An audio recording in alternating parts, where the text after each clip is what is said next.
Overtime!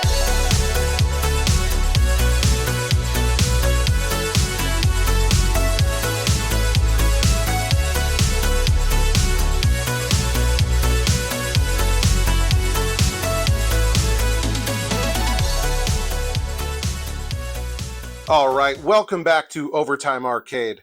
I'm Charlie, and today's episode is going to be a bit of a special one. Now that we've got everything working down here in the basement, that is mostly working, we're going to start an all-new restoration project out in the garage. That's right, we're going to take an arcade machine that's definitely seen better days and bring it back to its original glory, turning it into something that I'd be proud to showcase down here in the basement. Now, this is going to be a ton of work. This project's going to span multiple episodes. I know that it's going to involve, cosmetic work to the cabinet. We're going to have to rebuild the monitor. It's definitely got some board issues that we need to address. So like I said, it's going to be a ton of work, but it's going to be a ton of fun. And the finished product is something that's really going to be something special. So why don't we head out on the road? We've got to go pick up this thing. We've got to bring it back to the garage, and then we can rip it open and start working on it.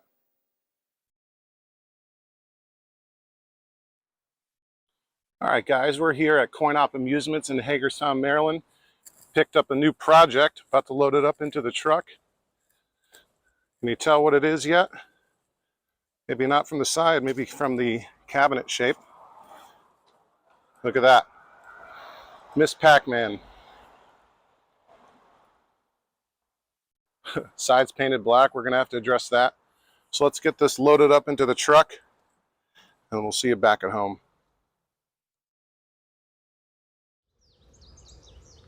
All right, here we are, safe and sound at home. We made it. We got it strapped down really nice in the back of the truck now. Some people think this is really overkill. We've got, obviously it's on its back on some cardboard to help it slide in and out. I've got some furniture blankets on top, tied down with straps, and then tarps over it, and then a bungee net holding down the tarp. And I usually will wrap it up in shrink wrap, which I forgot to bring with me this time, and probably really should have done that, because as soon as we pulled out of Coin-Op Amusements, it started absolutely downpouring, and for at least 10 minutes it was just buckets of rain falling from the sky. So hopefully we're still nice and dry with the tarps. It doesn't look too bad. So let's get this off the truck into the garage and see what we're dealing with. Okay, the game is off the truck and in the garage, ready to be worked on. And yes, I know my garage is an absolute mess. I got plenty of future projects stuck there in the corner behind all that stuff. Anyway, what I like to do first when I'm starting a new project is sort of take stock of what we've got, sort of figure out the condition of everything, what parts we're going to need, obvious things we're going to work on, that sort of thing. So, we'll start with the outside. First and foremost, this marquee actually looks, pretty good. Usually these things are really, faded, and that one actually looks pretty good. The bezels, not terrible. We've got some flaking, some scratches on the inside. That might be salvageable. Speaker panel up here, I don't know if you can quite see it, is intact. That looks okay. Control panel, well, it's there. Joystick and buttons are here. Obviously, you need to be cleaned up quite a bit. But this control panel overlay is trash, so we're going to have to replace that. Coin door is there. I guess it's not too bad, we'll clean this up. We'll get rid of that rust. Not the worst thing in the world. We've got a hole from a lock bar that we'll have to patch up. And just like the sides, the front of the cabinet has been painted completely black. Down to the bottom here, we've got a little bit of damage. We'll have to sand that, Bondo that, and then, for the artwork, I'm hoping to be able to take the black paint off of the sides, and maybe we'll find the original stenciled artwork behind this black paint, but that's definitely going to be a bunch of work. Worst case scenario, if it's not there, we'll be doing some painting. I've never done stencils before. I've only ever applied, vinyl side art, decals, that sort of thing. And you kind of sort of stop and wonder why they would paint this all black. You know, often if they were converting one game from another, you know, the original arcade owners, operators, if they were converting one game from another, yeah, you might paint the sides black and put new artwork on top of it. But this is Miss Pac-Man, right? Like maybe it was converted at one point and then converted back. Who knows? Maybe the artwork was totally trashed, vandalized, you know, whatever, and they decided to cover it up all black for that. But yeah, kind of bizarre. And we'll have to figure out what we're working with once we start taking that black paint off. Looking at the sides, you know, cabinet's in reasonably good shape. A little bit dinged up at the bottom. We will again sand that, Bondo that, get that nice and sharp. We've got a damaged spot back here, sort of the back corner, that we'll have to fix up.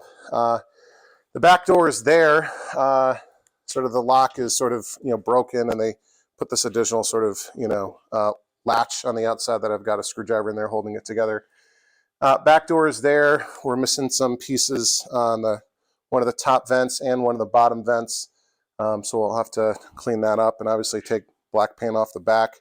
On this other side, you know, for the most part, kind of in better shape, I guess.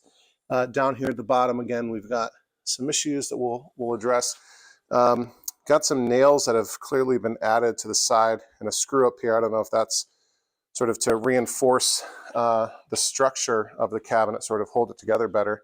So we'll see what's going on there. But yeah, you know, a lot of work here to restore this cabinet, but you know, this Pac-Man's worth it.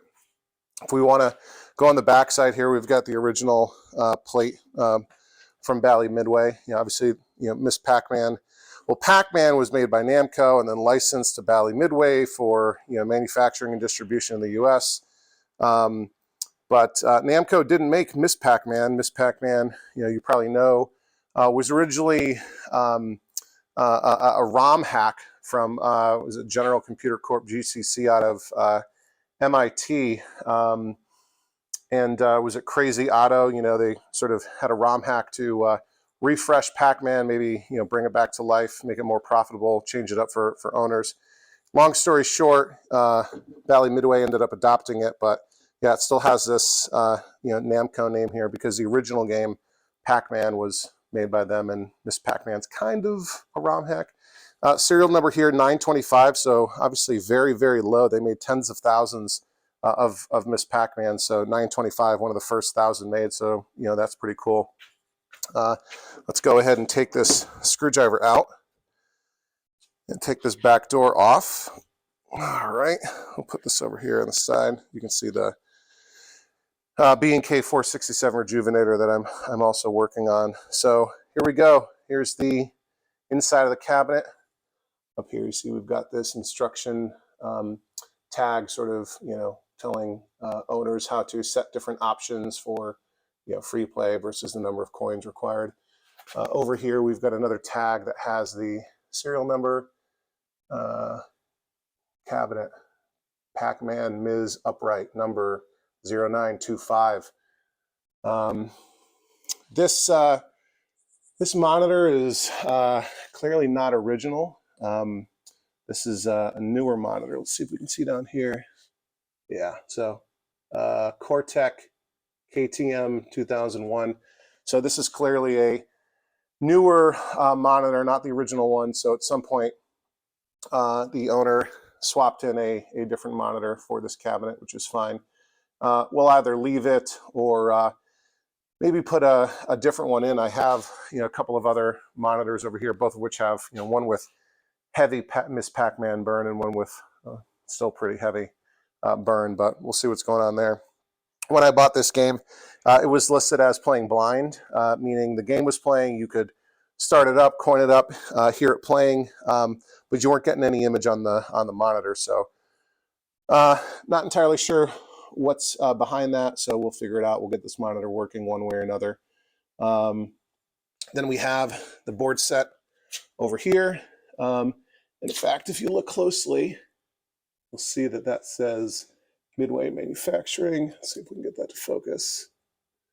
Not quite, but it'll just say, maybe you can see it. It'll just say Pac-Man right there.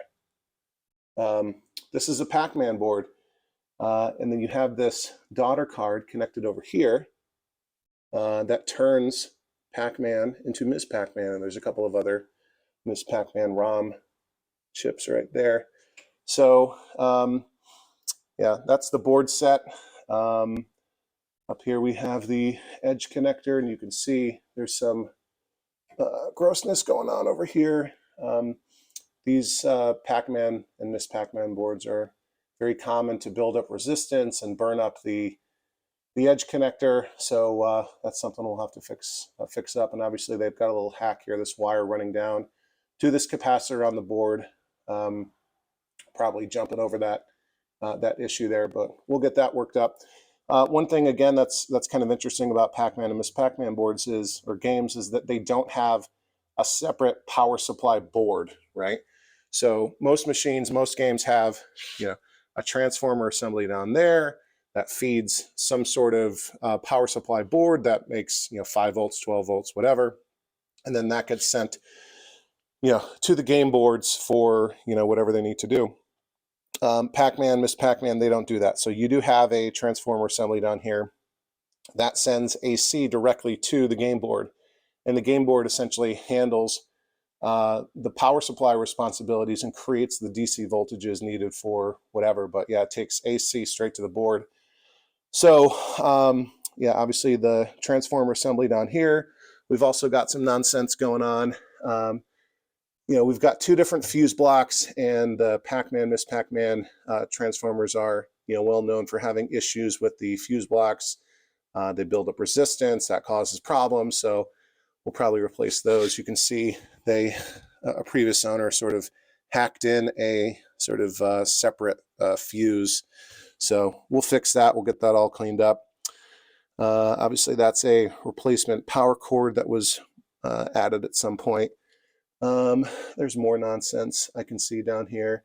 There's a grounding strap that's been cut, and I think I see it loose down here. Okay. Yep, that's not supposed to be like that. All right, we'll figure that out. Yeah, everything's here, and you can see, obviously, this is not original form, this Cortec monitor. You have this remote board for controlling or making some of the monitor adjustments. This interlock switch had been rocked out of the way, but we'll get that back in shape. And then following up here, one thing I noticed is on the top of the cabinet you have the power switch, right, the main power switch. But if we look on the inside, if I can get the right angle here, it's not wired in. It's got a grounding wire, but it's not wired in. So I don't know what's going on there. I don't know if this wire was cut and that was removed. I don't know, but we'll sort that out. So I think what I want to do at this point is, I don't want to turn the machine on, right? So even though, like I said, it was listed as playing blind, who knows what could have happened on the way home, things coming loose, all kinds of problems. And just turning a machine on, that you don't know for sure is working can cause, problems.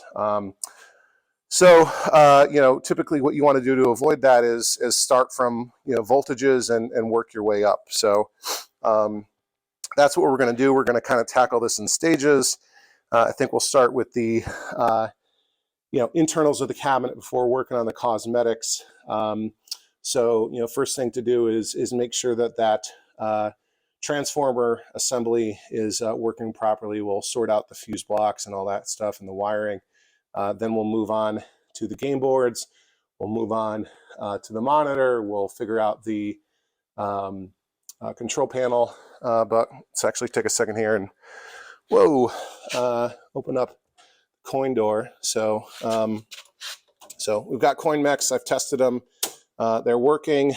This is the slam switch that holds on to the back side of the lock. So I've got it kind of hooked in here to keep it out of the way. Unfortunately, the coin counter has been removed, so we won't know how much money this machine made in its lifetime. And I'm not entirely sure what these are about. Those maybe are supposed to go to the coin counter. I'm not sure. Coin buckets in here. I think it's empty. Yeah, I don't see anything in there. Yeah, we've got some work to do. So I think what I want to do at this point is pull that transformer assembly out of the cabinet, get it up on the bench, and we'll take a look at that. We'll start from there. Okay, let's start disconnecting things to try to pull this transformer assembly out of the cabinet. First up, we do have, fortunately, a connector up here between the power harness and, if I can get it off, wow, the edge connector that goes into the board. Wow, that is on tight, man. There we go. Okay, and there's some wire holders keeping that there, so we'll pull that off, and we'll pop these back in just to sort of keep them in place so I don't lose them. And this is what I'm talking about. They're these sort of cable holders. And another one here. I know you can't see this. This isn't where I'm going to be spending most of my attention. Just get this out of the way real quick. Yeah, that low serial number is kind of neat. I'm excited about that. 925. That's pretty cool. All right, another one here.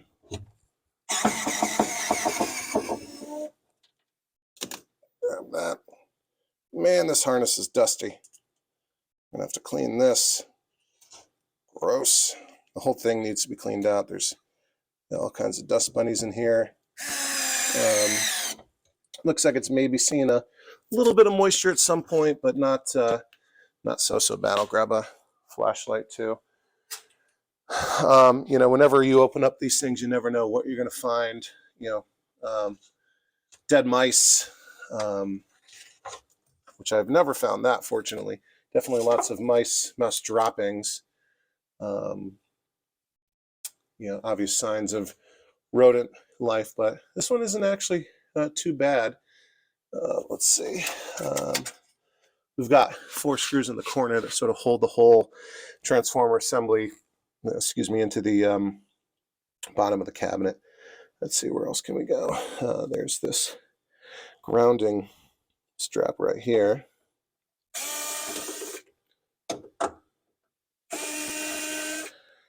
It's kind of coming off. There we go.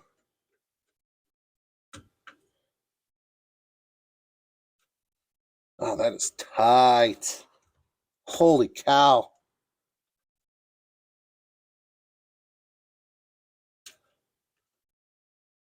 Wow. That does not want to come off, even without the, this is just so snug.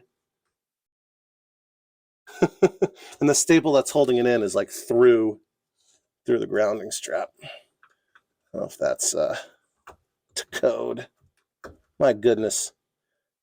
My goodness. It just doesn't want to come out of there. It's just so, there's like no slack. Let me see if I can pull it. Yeah, there we go. Yeah, okay. Those 2 staples out of the way. And there was actually another staple holding the ground strap to the board of the transformer assembly. So that's one less thing holding us in. There's a little connector right here you can pull. All right.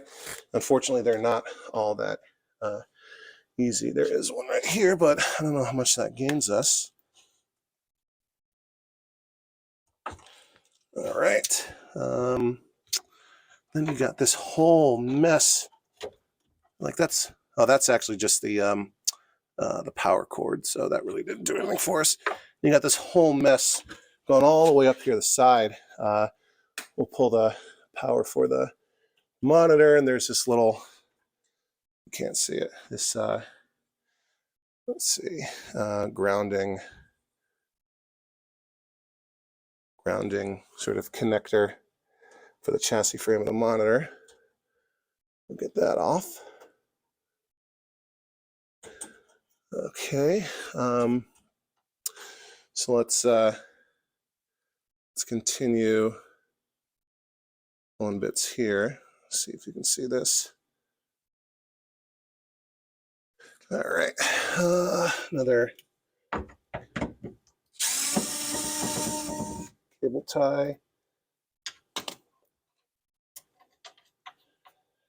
Obviously, we'll have to put all this back together eventually, but you know, that's how it goes.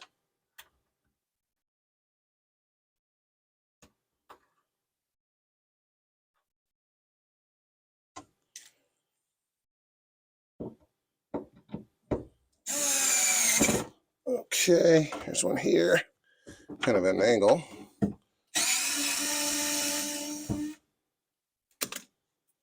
All right, that's free.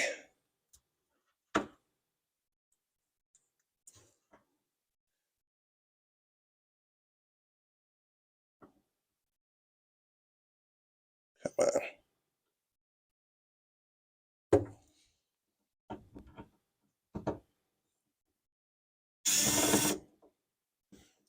Whoop. Come on. There we go.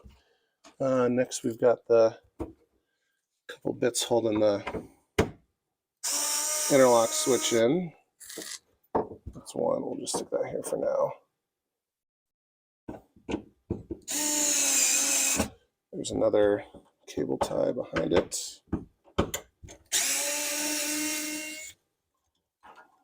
That off. And it's too bad that there isn't just a freaking connector here. Because it'd be great if we could just disconnect that and not have to take, you know, half the cabinet wiring harness with us. But alas, that's not how it is. All right, this goes up here. All right, look at this. So this wiring harness just keeps going up and up and up and up and up. We're going to have to disconnect it, the grounding sort of tie from that. And I think for this, I don't know if you can even see what's going on here.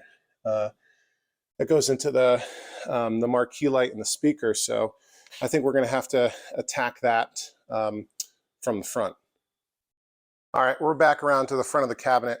What I want to do is take the marquee off so that I can disconnect the wiring harness from the marquee light and I think the speaker back there. What stinks is that there's this bracket that holds the marquee in place from the top, and it's got 3 screws, but they are security screws that I don't exactly have the bits for. So I'm going to try to take them off with some pliers, and fortunately they are on relatively loose. So I guess this security screw did not stop me.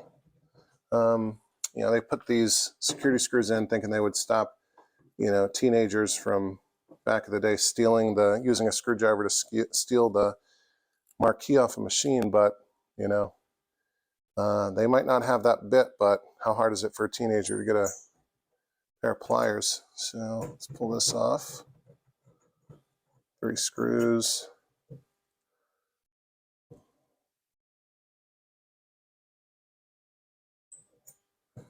All right, that's good. Take the bracket off.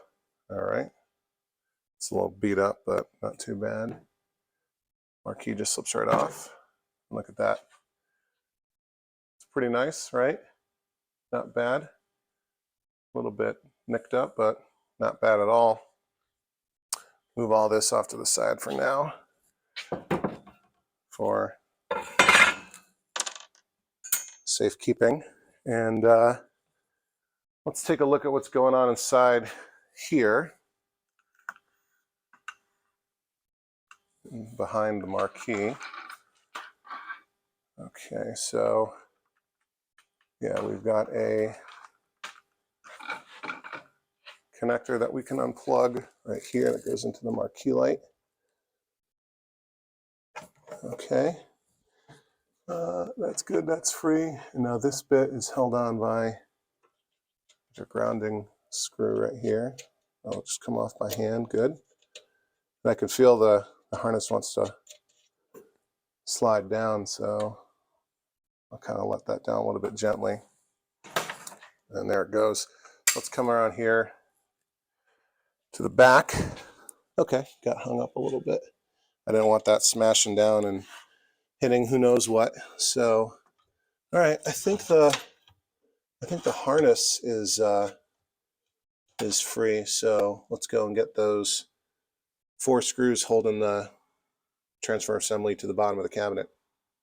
All right, now that the harness is, I believe, completely disconnected from the cabinet, we should be able to just remove these 4 screws, like I said, that are holding down the transformer assembly to the bottom of the cabinet, and then just lift it all out in one go. So I wanted to do this without, cutting anything, God forbid, or desoldering anything. So I think that's what I'm going to be able to do now. And hopefully I'll remember how all this goes when we try to put it back together. So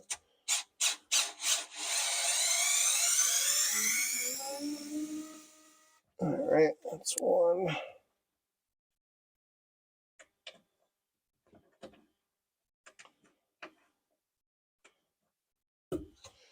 That off to the side here.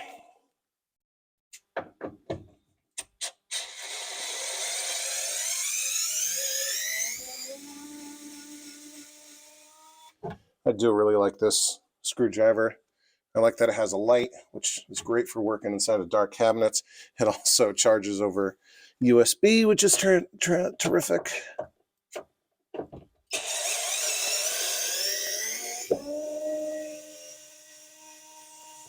All right, that's 3. Each one of these is basically just a long wood screw with a washer.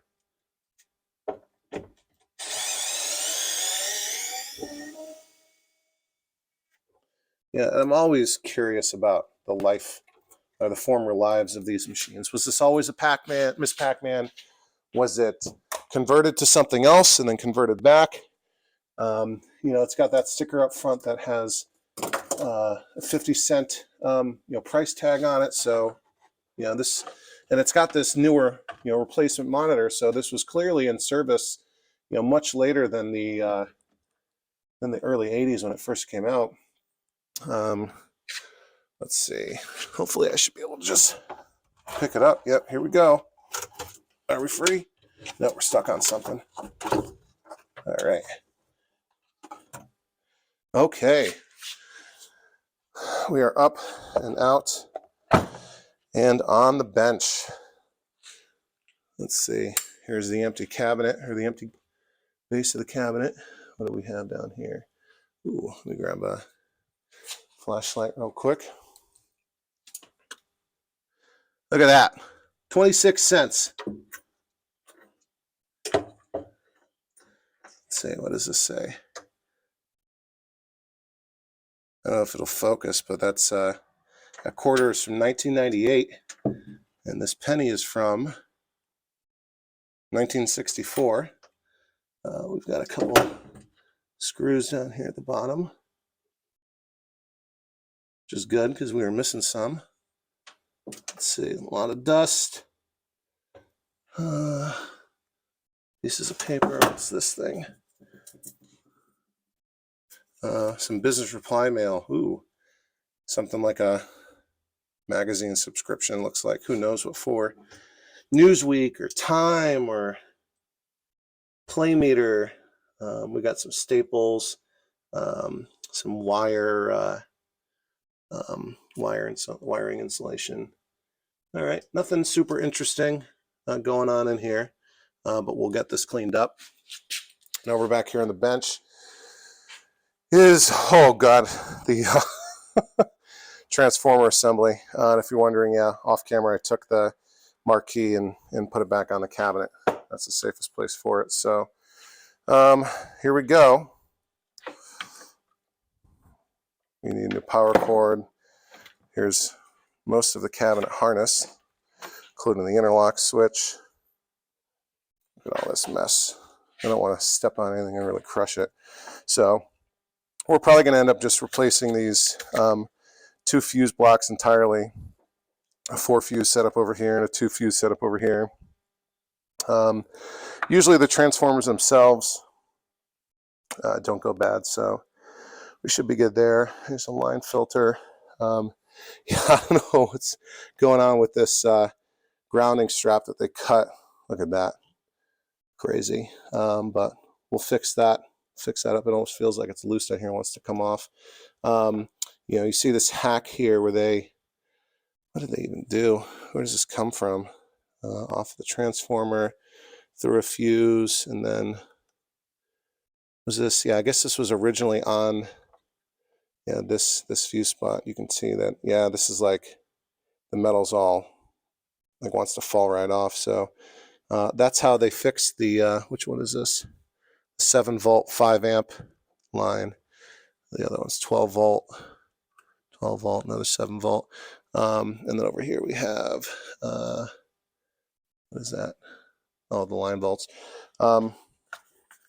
Let's see. Oh, and this says Miss Pac-Man number 1469. So I don't know if these serial numbers were supposed to match. So maybe this is not even the original transformer assembly from the cabinet, or that the cabinet came with. So, all right. So I guess the next thing to do here with this is plug it in and start testing things out. You know, like I said, we'll replace the fuse blocks and make sure we're getting what we should be getting off of the transformer. You know, what I don't like about taking everything, all this wiring off, is not only do we have to, you know, eventually put it back into the cabinet, but you know, I got to be careful with these wires. I guess the only ones that are bare metal are ground, so I can kind of, you know, treat those, you know, with care.